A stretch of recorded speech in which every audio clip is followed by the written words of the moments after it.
Josh Mendel. Josh, how are you, brother? Hey, Mike, doing well. Great to talk to you. Let's start talking about how this was entirely unnecessary, right? And I want people to understand this. It's easy for me to say I have no military experience, right? It's easy for me to Monday morning quarterback it. But you know what could have been and how this could have been done better. So assuming we all wanted to leave, how epically disastrous was the planning and execution of all this? Every single step, the Biden administration and his Pentagon, his woke generals failed. So let's take it back to the Trump plan. Trump had a plan to withdraw in May. In military operations, one of the things done before conducting the operation is called IPB, which is intelligence preparation of the battle space. One component of IPB is weather and terrain. In a country like Afghanistan, weather and terrain are especially important because there are certain seasons there it's just difficult to get around. For the Taliban, the springtime when Trump wanted to withdraw and had a plan to withdraw, that is not the fighting season for the Taliban. However, right now, when Biden chose to do it, we are literally right in the middle of fighting season for the Taliban. Failure number one. Second failure is, and you don't need a military experience to know this, get the American civilians out before you pull out the American troops. Because if you do it in the opposite order, you end up with the disaster of what we have now, where there's hundreds of American citizens who are, essentially on a kill list of the Taliban, and the Taliban is now going to be in a race to hunt them down before the U.S. government can evacuate them. So failure number two. Failure number three, the fact that Biden and his woke generals abandoned Bagram Air Base.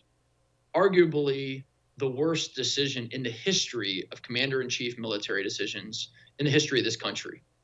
Air superiority, just common sense tells you, is so important. But on top of that, ingress, egress, being able to evacuate people, being able to evacuate military equipment and technology. Biden left us with only one air base, and it ended up only one airstrip in Kabul.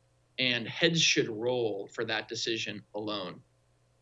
Then on top of that, there's been so much lack of communication between the woke Blinken State Department, the woke generals in the Defense Department, and Biden as the commander in chief. And a lot of that, when you put it all together, it ended up in the result of young sons and daughters being murdered, being slaughtered. And that's what you saw with those Marines, the sailor from right here in Ohio, the soldier, and that blood from those young Americans, make no mistake about it, Mike, it is on Joe Biden's hands. Joe Biden should be impeached. His generals should be dismissed of command and pushed out of the military at the very least. I believe they should be court-martialed. There is blood on the hands of these generals, blood on the hands of the commander-in-chief. Heads need to roll. There has to be accountability for these families and for the American people. Juxtapose that with Lieutenant Colonel Stuart Schiller, who I believe, this Marine Lieutenant Colonel, is a hero standing up for the troops and calling out the generals for lack of accountability and failure in their command. And he loses his command. And when you compare those two situations, it's just an illustration of a broke general officer corps in the military and definitely a broke Biden Pentagon. We got 30 seconds. Back during World War II, generals were fired all the time. Of course, during the Civil War, they were fired all the time. Now no one's ever fired. And also, if you go way back in the day, the generals used to be in the front lines. Right. We're heading in the opposite direction. Huh? I agree. Listen, Mark Milley has to go. And a lot of the people in his command, I believe all of them have to go. And at the end of the day, though, the President of the United States, Joe Biden, he is the commander-in-chief. The buck stops with him. Biden either has to resign or be impeached. He has the blood of our sons and daughters, those that were blown up in Kabul, on his hands. Wow. That was deep and insightful.